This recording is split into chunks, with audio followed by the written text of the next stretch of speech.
talk about some recent 90 Day Fiance related updates. First, starting off with Carlo from 90 Day Hunt for Love. So his sister actually came out, made a YouTube channel, and she decided to post this video she made on the 90 Day Fiance Reddit that said, "Betrayed by my family, Carlo, 90 Day Hunt for Love, is my brother and my abuser."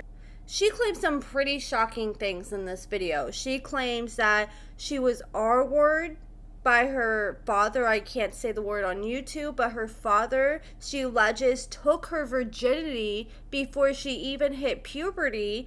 And she said Carlo also did the same exact thing. She thinks her father justifies the behavior that he put her through because she said his upbringing was a little different. He was Italian, and her whole family was physically, verbally, and mentally abusive, according to her. She says she hasn't talked to her immediate family since she filed a police report 10 years ago, and it really broke her family up because when she came out and made these claims, nobody in her family really believed her, and she ended up moving away, starting over. She started getting into music as a outlet to deal with these feelings. I don't believe that Carlo or her dad were ever arrested, at least from what I saw in the video. But she claims in the description of the video, this is what she says. She says, "Carlos is my biological brother I grew up in New Jersey with, and I'm the youngest of 4 siblings. In this video, I discuss all the reasons why I had to cut ties with this family about 10 years ago.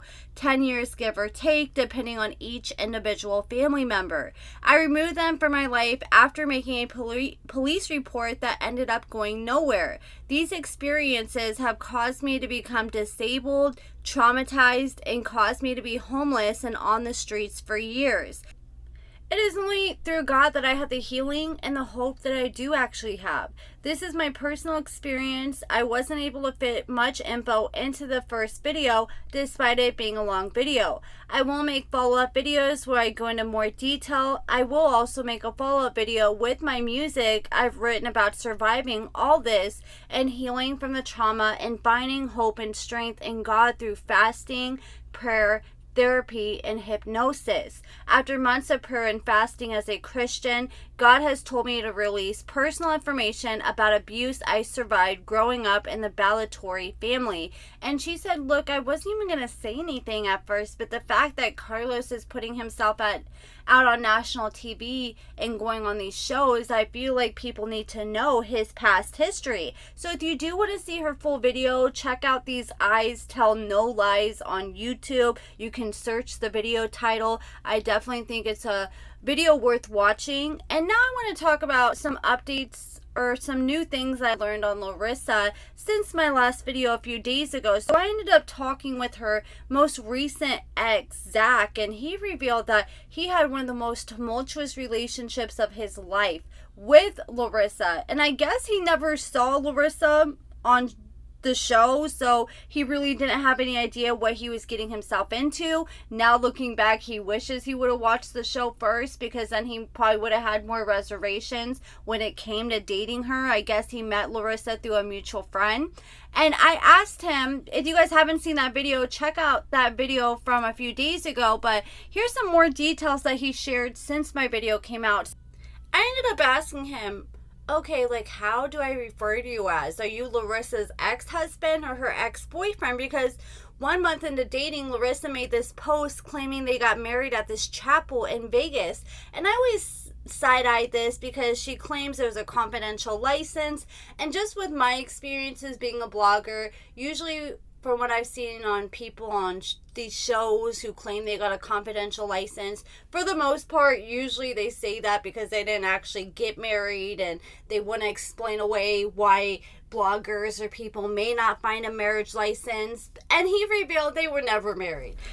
He said, "I'm just the ex-boyfriend. We were never engaged nor married." She was pushing the marriage thing really hard.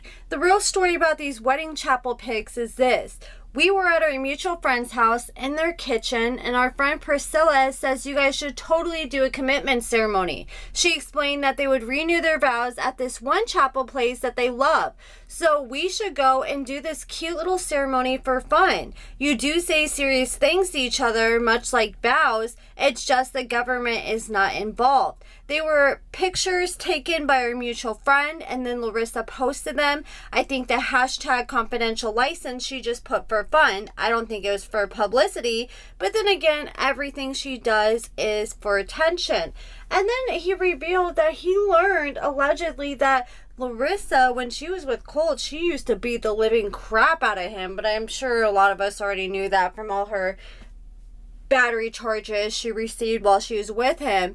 And he said that he's actually like talked to Deb, Colt's mom. She's actually really sweet. And I was like, okay, so did she ever physically put hands on you? Because I know you claim she cornered you with knives and pulled out knives, but did she actually like ever punch you or sock you in the face? He said, she did the things with the knives, but she never like beat the crap out of me like she did with Colt. He claims there were several times like she came up and put her hand up like she was about to do something, but then she would stop herself. So that's pretty much it with their relationship. I'm sure he'll end up sharing more details. If there's anything worth talking about, I'll share it in a future video. But now let's talk about Jasmine. So Jasmine posted these pictures of her in a wedding dress when someone posted on her TikTok that she needs to marry him. And then she posted this on her stories. And shout out to 9 Day Fiance Update for sharing this story, because by the time I got a chance to see it, it was already down off her stories. She said if I were ever deported, the law would recognize Gino as the legal parent with custody rights over Matilda. It means that neither Matt nor I would have the power to make decisions for her or keep her with us. It's something that keeps me up at night, not because of anger, but because of how deeply I love my daughter and how hopeless that situation would make me feel. And I wonder if Gino would have the option, because I feel like if they came down to that and he had the option, if Jasmine was deported, like, hey, you can either let Matt take over custody or be the father. I feel like he would let Matt be the father, but I don't know if the law works like that. I don't feel like he would be excited to take over Jasmine's baby, especially when it's a spitting resemblance of Matt.